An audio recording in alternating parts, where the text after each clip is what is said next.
Nama saya Silvia Sepandra, NIM 1910410810840, jurusan Manajemen Mata Kuliah Manajemen Operasi 2, hari tanggal Senin 3 Mei 2021, kelas A pagi, dosen Pak Adi Mursalin SMM. Saya akan menjawab soal studi kasus.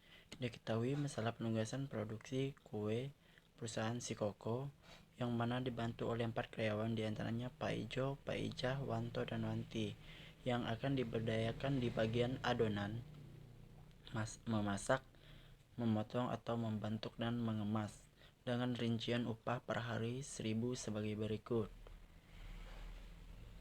Tentukan pengalokasian optimal pekerjaan ke karyawan agar diperoleh biaya upah paling murah. Selesaikan masalah penugasan di atas menggunakan metode Hungarian. Tabel yang pertama, kurangkan tiap baris dengan elemen terkecil. Karyawan Pak Ijo dengan adonan 65, memasak 50, memotong 60, mengemas 70. Pak Ijah 55 adonan, 45 memasak, 60 memotong, mengemas 55. Wanto 50, memasak 60, memotong 75, mengemas 70. Wanti adonan 40, memasak 55, memotong 65, mengemas 60. Baris ke-1, 65 sampai 50 sama dengan 15. 50 dikurang 50 sama dengan 0. 60 dikurang 50 sama dengan 10. 70 dikurang 50 sama dengan 20. Baris kedua, 55 dikurang 45 sama dengan 10. 45 dikurang 45 sama dengan 0. 60 dikurang 45 sama dengan 15. 55 dikurang 45 sama dengan 10. Baris ketiga, 50 dikurang 50 sama dengan 0. 60 dikurang 50 sama dengan 10. 70 dikurang 50 sama dengan 25. 75 dikurang 50 sama dengan 25. 70 dikurang 50 sama dengan 20. Baris keempat, 40 dikurang 40 sama dengan 0. 55 dikurang 40 sama dengan 15. 65 dikurang 40 sama dengan 25. 60 dikurang 40 sama dengan 20.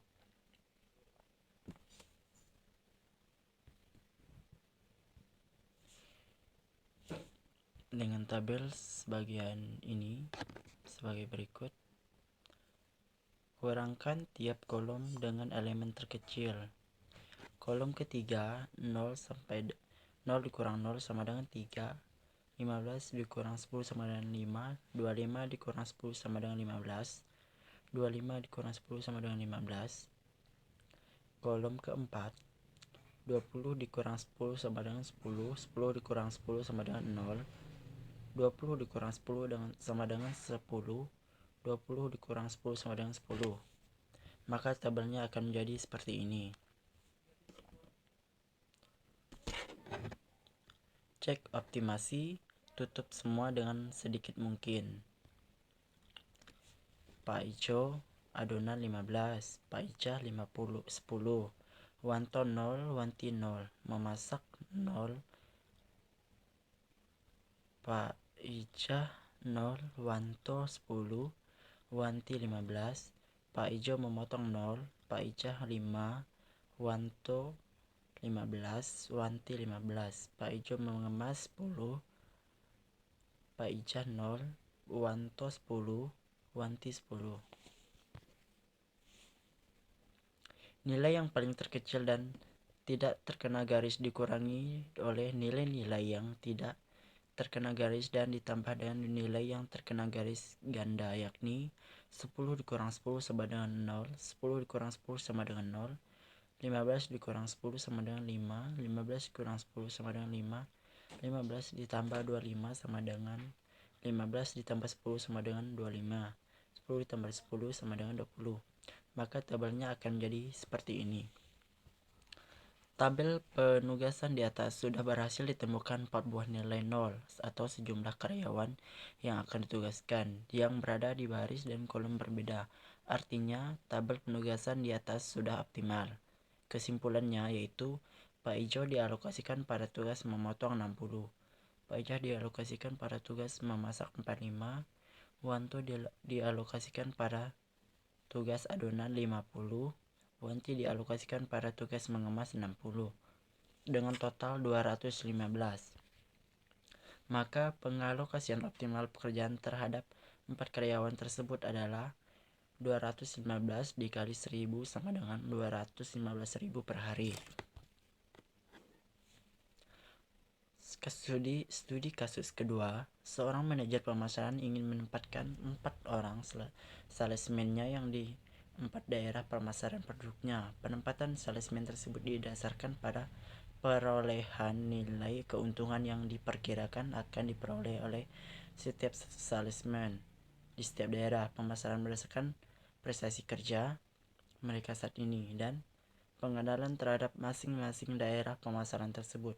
Bila data perolehan keuntungan dari setiap salesman di setiap daerah pemasaran seperti yang tersaji pada tabel 1, tentukan penugasan salesman yang harus dibuat oleh sang manajer agar keuntungan yang peroleh maksimal. Jawaban penyelesaian.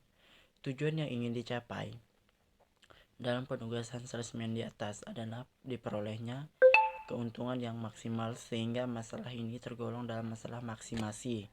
Langkah yang pertama yaitu untuk menyelesaikan masalah ini dengan menggunakan metode Hungarian adalah menentukan nilai terbesar dari setiap baris dengan hasil sebagai berikut. Baris pertama 1100, baris kedua 1100, baris ketiga 1050, baris keempat 1150.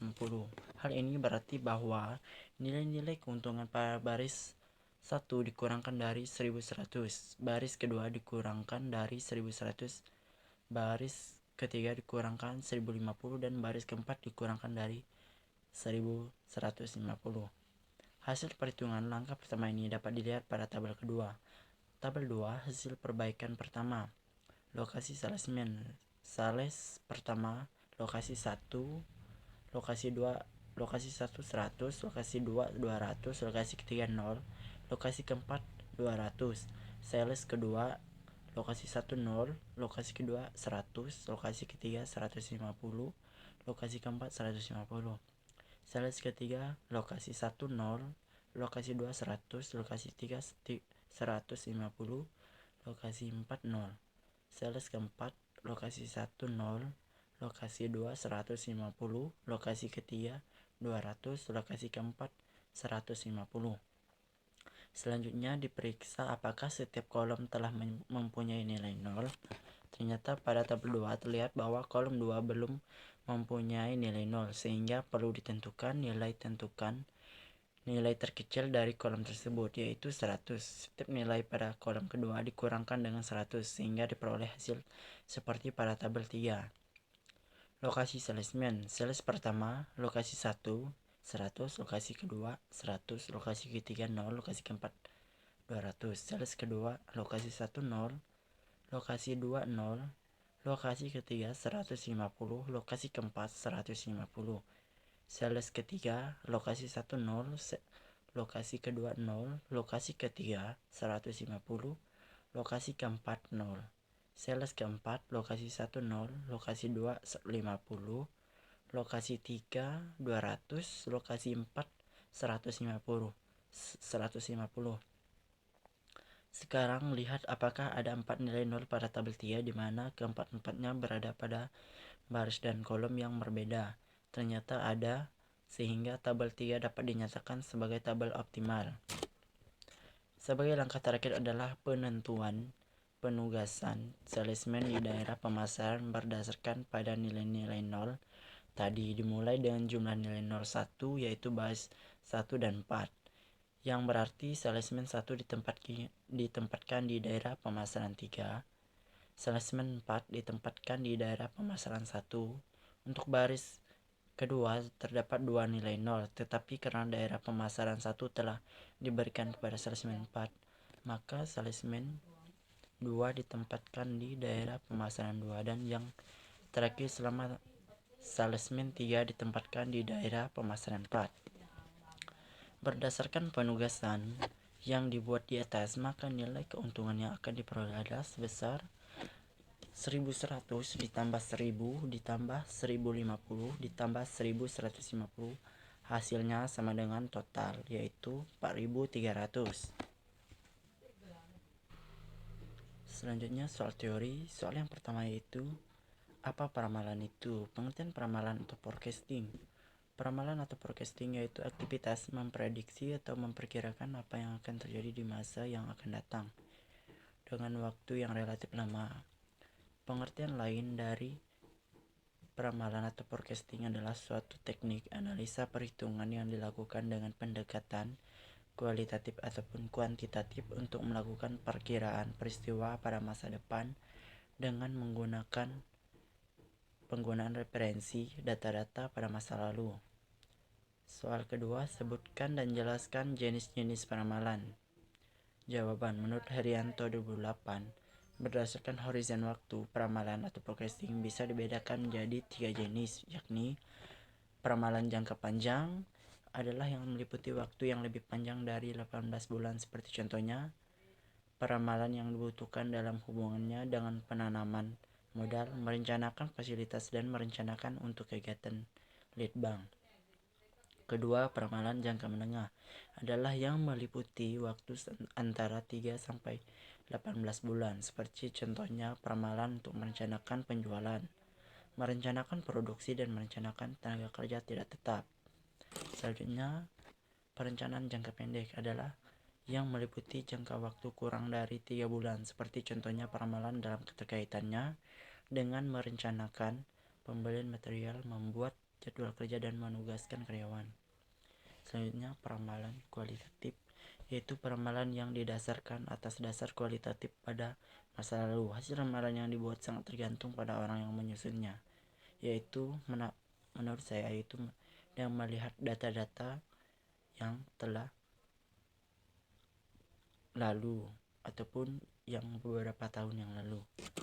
Peramalan kualitatif yaitu peramalan yang didasarkan atas data penjualan pada masa lalu. Hasil peramalan yang dibuat sangat tergantung pada metode yang dipergunakan dalam peramalan tersebut. Soal ketiga, mengapa strategi peramalan sangat urgent atau penting digunakan? Jawaban, meramalkan penjualan dipakai untuk mengukur ataupun menaksir suasana di masa datang. Peramalan tidak saja dilaksanakan untuk menilai jumlah produk yang perlu diciptakan atau kapasitas jasa yang butuh disediakan, namun juga dibutuhkan untuk sekian banyak bidang lain, misal seperti dalam pengadaan, penjualan, personalia, tergolong untuk peramalan teknologi, ekonomi, ataupun perubahan sosial budaya, ataupun meramalkan sesuatu yang akan terjadi di masa yang akan datang sehingga dapat diatasi melalui peramalan ini. Soal keempat, jelaskan pendekatan peramalan yang digunakan. Jawaban, terdapat 2 pendekatan untuk melakukan peramalan, yaitu dengan pendekatan kualitatif dan pendekatan kuantitatif.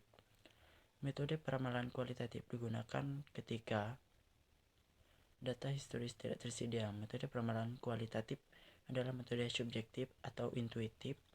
Metode ini didasarkan pada informasi kualitatif.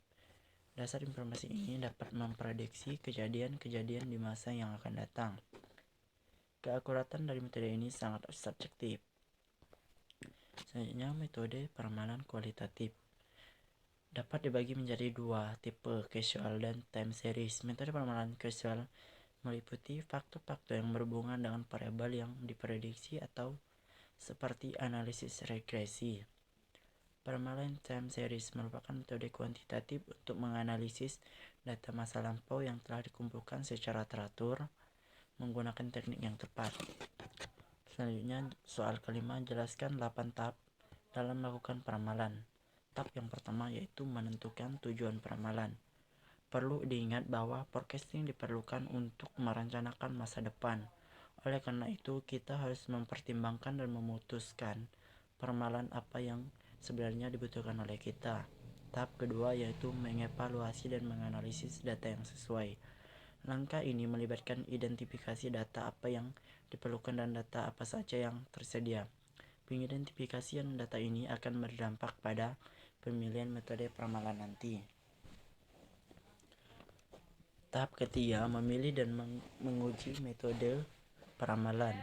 Setelah data dievaluasi, langkah selanjutnya adalah memilih dan menentukan model atau metode peramalan yang tepat. Umumnya, metode peramalan yang dipilih adalah metode yang telah mempertimbangkan faktor-faktor seperti biaya dan kemudahan penggunaannya. Selain itu, salah satu faktor yang terpenting adalah faktor keakuratan peramalan. Tahap keempat, menghasilkan peramalan. Setelah menentukan metode atau model forecast peramalan mana yang akan kita gunakan, selanjutnya adalah menghasilkan ramalan yang kita butuhkan. Tahap kelima, memantau keakurasian peramalan. Forecasting atau peramalan merupakan proses yang berkelanjutan. Setelah membuat ramalan, kita harus mencatat apa yang sebenarnya terjadi atau aktual dan kemudian menggunakan informasi tersebut untuk memantau keakurasian peramalan kita. Tahap ke-6, pengumpulan data. Pengumpulan data dan menyarankan pentingnya perolehan data yang sesuai dan meyakinkan kebenarannya. Tahap ke-7, eksplorasi model atau peramalan aktual. Terdiri dari model peramalan aktual yang dihasilkan serta begitu data yang sesuai telah terkumpul dan kemungkinan dikurangi akan menghasilkan model peramalan yang sesuai model peramalan yang telah dipilih. Tahap ke-8, pemadatan atau pengurangan data. Pemadatan atau pengurangan data seringkali diperlukan karena mungkin saja terjadi kelebihan data dalam proses peramalan atau sebaliknya terlalu sedikit. Itu saja jawaban UTS saya untuk mata kuliah manajemen operasi 2. Kurang dan lebihnya saya ucapkan terima kasih.